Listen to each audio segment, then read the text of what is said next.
ভারতের আধিপত্যের বিরুদ্ধে সোচ্চার হওয়াটা যতটা যৌক্তিক, ভারতের সাথে সংঘাতে লিপ্ত হতে চাওয়া ঠিক ততটাই অযৌক্তিক।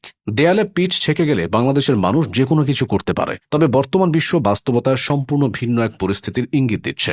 ভারতের সাথে সংঘাতে লিপ্ত হওয়ার আগে একবার ইউক্রেনের পরিস্থিতিটা দেখে নেওয়া দরকার। ভারতের সাথে লাগতে গেলে বাংলাদেশের পরিস্থিতি কেমন হতে পারে সেটা দেখে নেওয়া যাক। ভারত একটি পরমাণু শক্তিধর দেশ। তাদের সাথে হলে দেশের অর্থনীতির প্রতিটি স্তম্ভে সরাসরি আঘাত আসবে। ভূ রাজনৈতিক কারণে বাংলাদেশ প্রায় 3 দিক থেকে ভারত বেষ্টিত হওয়ায় যে কোনো ধরনের সংঘাতের প্রথম শিকার হবে বাংলাদেশের বৈদেশিক বাণিজ্য ও লজিস্টিক চেইন। ইউক্রেন যেমন কৃষ্ণ সাগরের নিয়ন্ত্রণ হারিয়ে অর্থনৈতিকভাবে পঙ্গু হয়েছে, তেমনি ভারতের সাথে বিরোধপূর্ণ পরিবেশে বঙ্গোপসাগরের নৌপথ এবং আকাশসীমা অত্যন্ত ঝুঁকিপূর্ণ হয়ে উঠবে। এর ফলে বাংলাদেশের আমদানি রফতানি কার্যক্রম স্থবির হয়ে পড়বে। জাহাজ চলাচলে উচ্চ বিমা মাশুল এবং সরবরাহ পথের নিরাপত্তাহীনতার কারণে দেশের বৈদেশিক বাণিজ্যের লাইফলাইন খ্যাত চট্টগ্রাম ও মোংলা বন্দর অকার্যকর হয়ে যাওয়ার উপক্রম হবে, যা জাতীয় আয় বা জিডিপিতে ভয়াবহ ধস নামাবে। বাংলাদেশের অর্থনীতির প্রধান চালিকা শক্তির তৈরি পোশাক শিল্প এই সংঘাতের ফলে সবচেয়ে বড় বিপর্যয়ের সম্মুখীন হবে। দুদেশের মধ্যে সরাসরি উত্তেজনা পরিস্থিতি তৈরি হলে বিদেশি ক্রেতারা বাংলাদেশে বিনিয়োগ বা অর্ডার দিতে আস্থা হারাবে।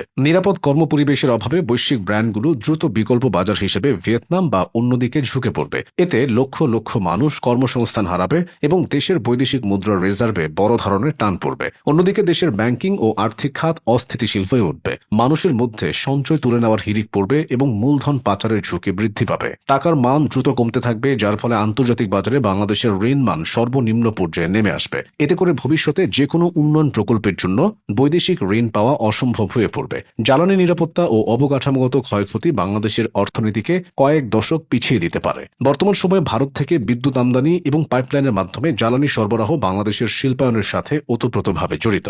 সংঘাত শুরু হলে এই সাপ্লাই লাইনগুলো সবার আগে বিচ্ছিন্ন হবে, যার ফলে কল কারখানা থেকে শুরু করে উৎপাদনশীল প্রতিটি খাত থমকে দাঁড়াবে। ভারত যদি তার আকাশসীমা বা ট্রানজিট সুবিধা পুরোপুরি বন্ধ করে দেয়, তবে ইউরোপ বা মধ্যপ্রাচ্যের সাথে বাংলাদেশের সংযোগ ব্যয়বহুল ও জটিল হয়ে পড়বে। এছাড়া আধুনিক প্রতিপক্ষ রাষ্ট্রগুলো সাধারণত সাইবার এবং অর্থনৈতিক অবকাঠামোকে লক্ষ্যবস্তু করে। বাংলাদেশের ডিজিটাল ব্যাংকিং ব্যবস্থা, বিদ্যুৎ গ্রিড এবং যোগাযোগ অবকাঠামো যদি সাইবার সংঘাতের কবলে পড়ে, তবে পুরো অর্থনীতি কয়েক ঘন্টার মধ্যে অচল হয়ে যেতে পারে। সামষ্টিক অর্থনীতির বাইরেও সাধারণ মানুষের জীবনযাত্রায় এর প্রভাব হবে ভয়াবহ।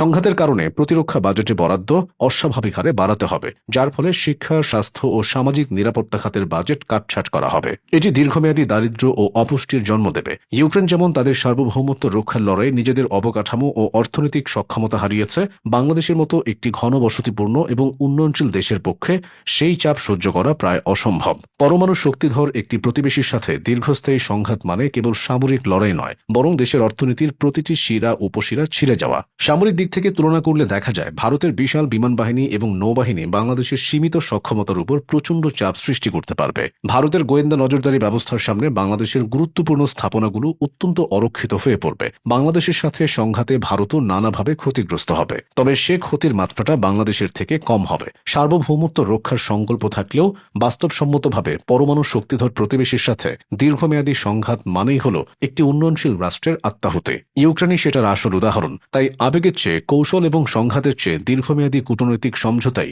বাংলাদেশের অস্তিত্ব ও উন্নয়নের জন্য নিরাপদ পথ।